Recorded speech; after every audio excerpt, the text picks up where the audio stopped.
ತಾನು ಮದುವೆ ಆಗಬೇಕೋ ಬೇಡೋ ಎಂಬಂತಹ ಜಿಜ್ಞಾಸೆ ಬಂದಾಗ ಕೊನೆಗೆ ನಿರ್ಧಾರಕವಾಗಿ ಏನು ತಗೊಂಡ್ರು ಅಂದರೆ ತನ್ನ ಆತ್ಮಸಾಕ್ಷಿ ಇದು ಧರ್ಮ ಅಂತ ಹೇಳ್ತಾ ಇದೆ, ಅದಕ್ಕೆ ಇದು ಧರ್ಮ ಅಂತೇಳಿ. ಧರ್ಮದ ಅಂತಿಮ ನಿರ್ಧಾರಕವಾದದ್ದು ಆತ್ಮಸಾಕ್ಷಿ. ಯಾಕೆಂತೇಳಿ ಹೇಳಿದರೆ ಧರ್ಮ ಎಂಬುದು ಅದು ಒಂದು ಸಾಕಾರ ಪದಾರ್ಥ ಅಲ್ಲ, ಅದು ಅನೇಕ ಸನ್ನಿವೇಶ, ಅನೇಕ ಸಂದರ್ಭಗಳು, ಸಮಷ್ಟಿ ಚಿಂತನೆ, ಆ ಸನ್ನಿವೇಶದಿಂದ ನಿರ್ಧಾರವಾಗತಕ್ಕಂತಹ ವಸ್ತು. ಆದ್ದರಿಂದ ಸನ್ನಿವೇಶದಿಂದ ನಿರ್ಧಾರವಾಗತಕ್ಕಂತಹ ವಸ್ತುವಿಗೆ ಒಂದು ಮಾನದಂಡವನ್ನು ಮಾತ್ರ ನಾವು ಕೊಡಬಹುದು ಹೊರತು ನಾವು ಅದಕ್ಕೆ ಒಂದು ನಿಶ್ಚಿತವಾದಂತಹ ಒಂದು ಅತ್ಯಂತ ಸ್ಪಷ್ಟವಾದ ರೂಪವನ್ನು ಕೊಡಲಿಕ್ಕೆ ಸಾಧ್ಯ ಇಲ್ಲ. ಅದಕ್ಕೋಸ್ಕರ ಆಚಾರ್ಯರು ಹೇಳ್ತಾರೆ, ಆತ್ಮಸಾಕ್ಷಿಯನ್ನು ಪರಿಶುದ್ಧವಾಗಿ ಇಟ್ಟುಕೊಳ್ಳುವುದೇ ಧರ್ಮ. ಆತ್ಮಸಾಕ್ಷಿಯನ್ನು ಯಾವಾಗ ನಾವು ನಮ್ಮನ್ನೇ ವಂಚನೆ ಮಾಡಿಕೊಳ್ತೀವೋ ಅಂಥವನಿಗೆ ಧರ್ಮದ ಅವಶ್ಯಕತೆಯೂ ಇಲ್ಲ, ಅವನಿಗೆ ಧರ್ಮವು ದಾರಿಯನ್ನೂ ತೋರಿಸುವುದಿಲ್ಲ. ಒಬ್ಬ ಕಳ್ಳ ಇರ್ತಾನೆ, ಅವ ಕಳ್ಳತನ ಮಾಡುವಾಗ ಮೊಟ್ಟ ಮೊದಲು ಅವನ ಆತ್ಮಸಾಕ್ಷಿ ವಾರ್ನಿಂಗ್ ಮಾಡ್ತದೆ, ಮಾಡಲೇಬೇಡ. 2 ದಿವಸ 3 ದಿವಸ ಒದ್ದಾಡ್ತಾನೆ, ಕಳ್ಳತನ ಮಾಡಬೇಕೋ ಬೇಡೋ ಅಂತ.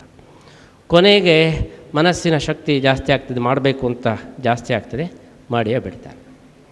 2ನೇ ಸಲ ಮಾಡುವಾಗ ಆ ವಾರ್ನಿಂಗ್ ಕಡಿಮೆ ಆಗಿರ್ತದೆ, 3ನೇ ಸಲ ಮಾಡುವಾಗ ಇನ್ನಷ್ಟು ಕಡಿಮೆ ಆಗ್ತದೆ, 4ನೇ ಸಲ ಮಾಡಿದಾಗ ಸಲೀಸಾಗಿ ಹೋಗಿ ಕಳ್ಳತನ ಮಾಡ್ತಾನೆ.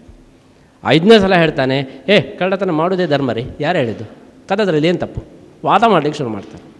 6ನೇ ಸಲ ಹೋದಾಗ ಓಪನ್ ಆಗಿ ಹೇಳ್ತಾನೆ, ಕಳ್ಳತನ ಮಾಡೋದೇ ಧರ್ಮ ಅಂತ. ಈ 5 ಹಂತಗಳಲ್ಲಿ ಅವನ ಆತ್ಮಸಾಕ್ಷಿಯನ್ನು ಕೊಂದುಕೊಂಡ. ಅವನಿಗೆ ಇನ್ಯಾವುದನ್ನು ಧರ್ಮ ಎಂಬುದು ಏನೂ ಮಾಡಲಿಕ್ಕೂ ಸಾಧ್ಯ.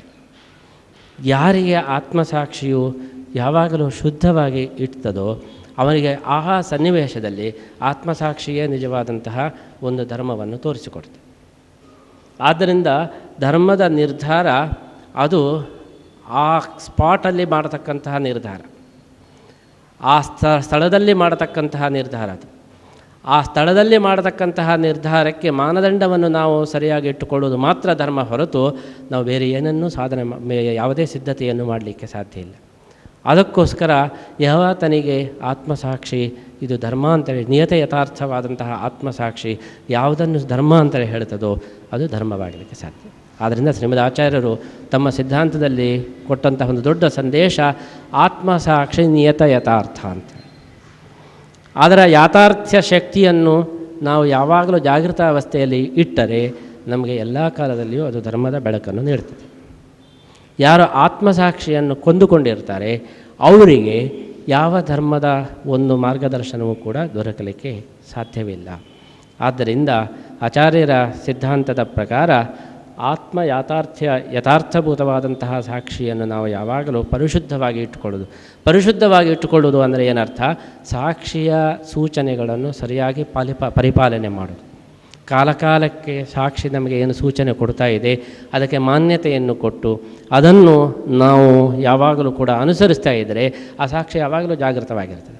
ಎಂಥ ಕ್ಲಿಷ್ಟ ಸಂದರ್ಭದಲ್ಲಿಯೂ ಕೂಡ ಅದು ನಮಗೆ ಸೂಚನೆ ಕೊಡ್ತಾ ಇರ್ತದೆ. ಯಾವಾಗ ಅದನ್ನು ಅಮಾನ್ಯ ಮಾಡ್ತಾ ಇದ್ದೇವೆ ಆವಾಗ ಅದು ತಣ್ಣಗಾಗಲಿಕ್ಕೆ ಶುರುವಾಗ್ತದೆ. ಆದ್ದರಿಂದ ಒಬ್ಬರ ಮಾತನ್ನು ನಾವು ಯಾವಾಗಲೂ ಕೇಳ್ತಾ ಇದ್ದರೆ ನಮಗೆ ಎಲ್ಲ ಸಂದರ್ಭದಲ್ಲಿ ಅವರು ಉಪದೇಶ ಮಾಡ್ತಾರೆ. ಅಮಾನ್ಯ ಮಾಡ್ತಾ ಹೋದರೆ ಮತ್ತೆ ಉಪದೇಶ ಮಾಡೋದನ್ನೇ ಬಿಡ್ತಾರೆ. ಹಾಗೆ ಸಾಕ್ಷಿಯೂ ಕೂಡ ತನ್ನ ಸೂಚನೆಯನ್ನು ಯಾವಾಗ ಸಂದರ್ಭದಲ್ಲಿ ಕೊಡ್ತಾ ಇರುತ್ತದೆ ಅದನ್ನು ನಾವು ಆಲಿಸುವ ಪ್ರಯತ್ನವನ್ನು ಮಾಡಿದರೆ ನಮಗೆ ಎಲ್ಲ ಕಾಲದಲ್ಲಿಯೂ ಸರಿಯಾದಂತಹ ಮಾರ್ಗದರ್ಶನ ಬರ್ತದೆ. ಸಾಕ್ಷಿ ಯಾವಾಗ ಅದನ್ನು ನಾವು ಉಪೇಕ್ಷೆ ಮಾಡ್ತಾ ಬಂದರೆ ನಮಗೆ ಮುಂದೆ ಅದು ಸೂಚನೆಯನ್ನು ಕೊಡುವುದಿಲ್ಲ. ಆದ್ದರಿಂದ ಧರ್ಮದ ಅಂತಿಮ ನಿಷ್ಕರ್ಷ ಏನು ಹೇಳಿದರೆ ಅವರವರವರ ಆತ್ಮಸಾಕ್ಷಿಯನ್ನು ಪರಿಶುದ್ಧವಾಗಿ ಇಟ್ಟುಕೊಳ್ಳಬೇಕು. ಯಾವುದೇ ಆಗ್ರಹಗಳಿಗೆ, ಯಾವುದೇ ಸಂದರ್ಭಗಳಿಗೆ, ಯಾವುದೇ ಪೂರ್ವಾಗ್ರಹಗಳಿಗೆ ಒಳಗಾಗದೆ ಸತ್ಯ ಏನು, ವಸ್ತುಸ್ಥಿತಿ ಏನು ಎಂಬುದರ ಬಗ್ಗೆ ನಾವು ಯಾವಾಗಲೂ ಸತರ್ಕರಾಗಿದ್ದರೆ, ಜಾಗೃತರಾಗಿದ್ದರೆ ಆತ್ಮಸಾಕ್ಷಿ ನಮಗೆ ಸರಿಯಾದದ್ದನ್ನೇ ನಮಗೆ ತೋರಿಸಲಿಕ್ಕೆ ಸಾಧ್ಯವಾಗ್ತದೆ. ಆದ್ದರಿಂದ ಆತ್ಮಸಾಕ್ಷಿ ಯಾವಾಗಲೂ ಕೂಡ ನಿಯತ ಯಥಾರ್ಥವಾದದ್ದು, ಅದು ಸಮಷ್ಟಿ ಚಿಂತಕವಾಗಿರ್ತದೆ. ಅಂತಹ ಸಮಷ್ಟಿ ಚಿಂತಕವಾದಂತಹ ಆತ್ಮಸಾಕ್ಷಿಯನ್ನು ಸದಾ ಜಾಗೃತ ಸ್ಥಿತಿಯಲ್ಲಿರುವುದು ಧರ್ಮದ ಅಂತಿಮ ಒಂದು ನಿಷ್ಕರ್ಷೆ ಹೇಳಬಹುದು. ಇದಕ್ಕಿಂತ ಅತಿರಿಕ್ತವಾದಂತಹ ಧರ್ಮದ ಒಂದು ನಿಷ್ಕರ್ಷೆಯನ್ನು ಮಾಡೋದು ಅತ್ಯಂತ ದುಸ್ತರ ಅಂತ ಹೇಳಿ ಎನಿಸ್ತದೆ. ಈ ದೃಷ್ಟಿಯಲ್ಲಿ ನಾವು ಶ್ರೀಕೃಷ್ಣನನ್ನು ನಾವು ಅರ್ಥ ಮಾಡಲಿಕ್ಕೆ ಸಾಧ್ಯವಾಗ್ತದೆ. ಶ್ರೀಕೃಷ್ಣ ಎಂದೂ ಕೂಡ ತನ್ನ ಆತ್ಮಸಾಕ್ಷಿಗೆ ವಿರುದ್ಧವಾಗಿ ನಡೆಯಲಿಲ್ಲ, ಅವನ ಸಿದ್ಧಾಂತಕ್ಕೆ ವಿರುದ್ಧವಾಗಿ ನಡೆಯಲಿಲ್ಲ. ಯಾಕೆ ಹೇಳಿದರೆ ಕೃಷ್ಣನ ಉದ್ದೇಶ ಧರ್ಮ ಸಂಸ್ಥಾಪನೆ. ಧರ್ಮ ಸಂಸ್ಥಾಪನೆ ಅಂದರೆ ಸಮಷ್ಟಿ ಹಿತ. ಸಮಷ್ಟಿ ಹಿತಕ್ಕೆ ವಿರುದ್ಧವಾಗಿ ಕೃಷ್ಣ ಎಂದೂ ಕೂಡ ನಡೆಯಲಿಲ್ಲ.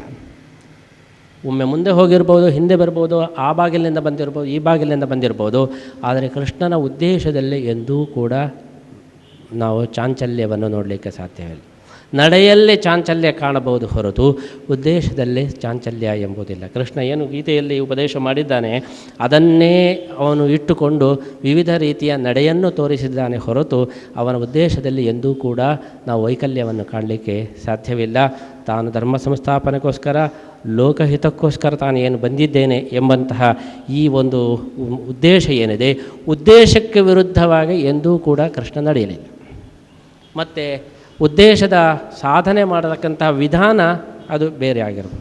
ಧರ್ಮ ಎಂಬುದು ಫಲಮುಖವಾದಂತಹ ಧರ್ಮ, ಸಾಧನಮುಖವಾದಂತಹ ಧರ್ಮ ಅಂತೇಳಿ.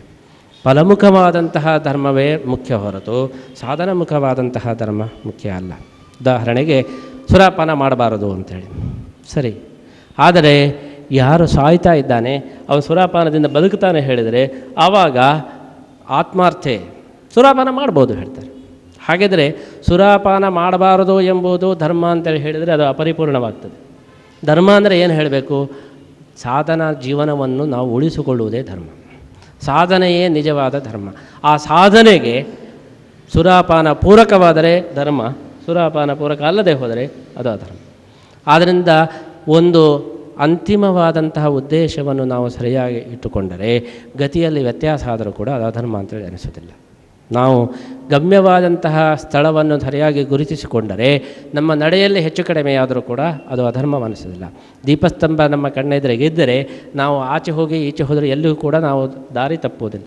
ಆದ್ದರಿಂದ ಕೃಷ್ಣ ಅಂತಹ ಒಂದು ಗಮ್ಯದಲ್ಲಿ ಎಂದೂ ಕೂಡ ವಿಚಲಿತನಾಗಲಿಲ್ಲ ಹೊರತು ಅದರ ವಿಧಾನದಲ್ಲಿ ವಿಚಲಿತನಾಗಬಹುದು.